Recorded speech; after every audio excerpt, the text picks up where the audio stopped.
Halo, saya Dr. Nahla. Lagi-lagi saya akan ngomongin tentang COVID-19 atau yang mungkin lebih dikenal sebagai virus corona.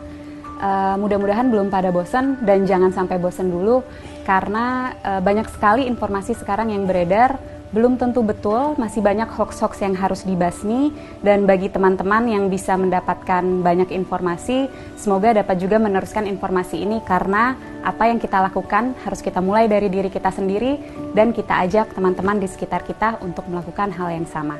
Yang mau kita bahas dan mau saya tekankan sekali lagi adalah bahwa virus corona ini atau yang dinamakan virus SARS-CoV-2 ini adalah virus yang sangat baru.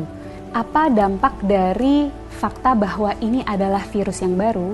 Yang pertama, berarti kita belum tahu pasti sifat dari virus ini. Yang kedua, kita belum tahu pasti efek dan berapa lama efek yang akan disebabkan oleh virus ini. Yang ketiga, belum ada obat yang betul-betul efektif untuk melawan virus ini.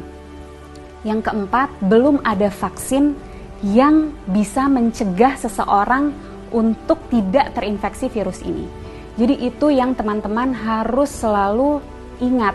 Informasi ini bukan untuk membuat teman-teman panik, tapi untuk membuat teman-teman lebih waspada bahwa memang apa yang sedang kita hadapi ini betul-betul nyata. Dan bersama-sama kita bisa mencegah penularan virus ini lebih luas. Secara umum ketika virus masuk ke dalam tubuh kita, gejala yang ditimbulkan itu mirip-mirip. Demam, sakit kepala, lemah, letih, lesu, pegel-pegel, seperti itu. Bagaimana dengan virus yang masuk spesifik langsung ke infeksi saluran pernafasan? Ada pilek, hidung meler, hidung tersumbat, nyeri tenggorokan, batuk, sesak nafas, nyeri dada. Gimana dengan virus SARS-CoV-2 atau virus corona? Gejalanya sangat bervariasi. Jadi gejala-gejala yang tadi saya sebutkan itu bisa ada pada orang yang terinfeksi virus ini. Dan juga jumlah gejala yang timbul itu juga bervariasi. Apa sih yang menyebabkan gejala ini sangat bervariasi? Daya tahan tubuh masing-masing orang. Jadi kalau kita nih yang sebagai anak muda, sehat, nggak ada penyakit, daya tahan tubuhnya baik, kemungkinan gejala yang kita alami ketika kita terinfeksi virus ini sangat ringan atau bahkan sama sekali tidak ada gejalanya. Sekali lagi saya tekankan, orang dengan daya tahan tubuh yang baik itu bisa tidak ada gejalanya walaupun virusnya sudah ada di dalam tubuh kita. Dan orang dengan daya tahan tubuh yang baik, dia mampu menyembuhkan dirinya sendiri karena pada dasarnya virus itu memang self-limited disease. Jadi daya tahan tubuh kita sendiri bisa membasmi virus itu. Bagaimana dengan orang-orang dengan daya tahan tubuh rendah? Tentunya akan dapat mengalami gejala yang lebih berat. Bisa sampai sesak nafas, bahkan bisa sampai menyebabkan kematian. Siapa saja sih orang-orang yang kita tahu daya tahan tubuhnya rendah? Yang pertama, orang tua yang usianya di atas 60 tahun. Yang kedua, orang-orang dengan penyakit penyerta. Penyakit penyerta itu apa? Jadi penyakit yang biasanya lagi-lagi ada di orang tua, seperti kencing manis, darah tinggi, sakit jantung, sakit ginjal, sakit paru, sakit liver, kanker, dan lain-lain. Nah, orang-orang inilah yang akan sangat menderita ketika dia terinfeksi oleh virus SARS-CoV-2 atau virus corona ini. Untuk kita yang daya tahan tubuhnya baik, ketika kita terinfeksi virus ini, kita bisa hanya dengan meningkatkan daya tahan tubuh kita, terus kita bisa melawan virus ini. Tapi bagaimana dengan orang-orang dengan daya tahan tubuh rendah? Itu yang harus kita pikirkan. Itu yang harus kita cegah supaya mereka tidak tertular virus ini. Jadi, apa yang bisa kita lakukan untuk membantu mereka-mereka yang daya tahan tubuhnya rendah? Dengan cara jaga jarak, hindari keramaian, dan di rumah aja. Kenapa? Karena virus ini yang paling kita takutkan dan sudah kita tahu dari virus ini adalah penyebarannya yang sangat amat cepat dan lebih mudah dan lebih cepat di tempat-tempat keramaian. Tapi lagi-lagi jangan panik. Bukan berarti kalau teman-teman yang masih muda dan sehat ini merasa, oh saya ada gejala-gejala COVID-19 nih, ada demam-demam yang sumeng-sumeng, demam rendah, nyeri tenggorokan, sedikit pilek, sedikit batuk, terus harus langsung ke rumah sakit. Bukan itu maksud saya. Bukan berarti kalau teman-teman ada gejala itu harus segera ke rumah sakit. Apa yang harus kita lakukan? Ketika mengalami gejala itu, lagi-lagi di rumah aja, tingkatin daya tahan tubuh dari rumah. Dengan cara apa?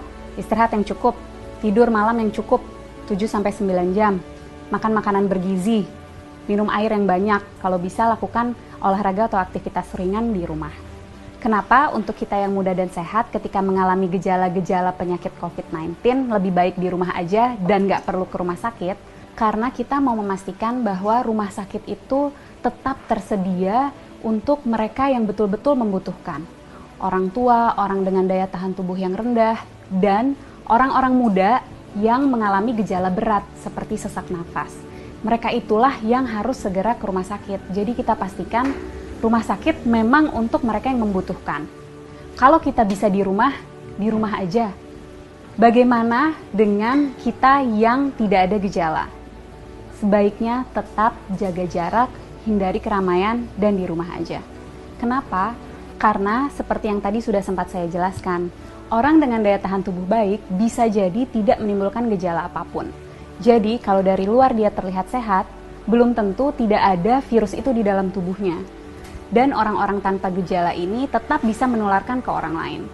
Melalui apa? Misalnya, kita lagi ngobrol-ngobrol sambil makan, dia tersedak, batuk, virusnya banyak di situ. Atau lagi di mobil bareng, AC-nya kenceng banget, kedinginan, dia bersin, virusnya ada di situ. Penting untuk kita jaga jarak 1 meter untuk memastikan droplet yang keluar melalui batuk ataupun bersin tidak terkena pada kita.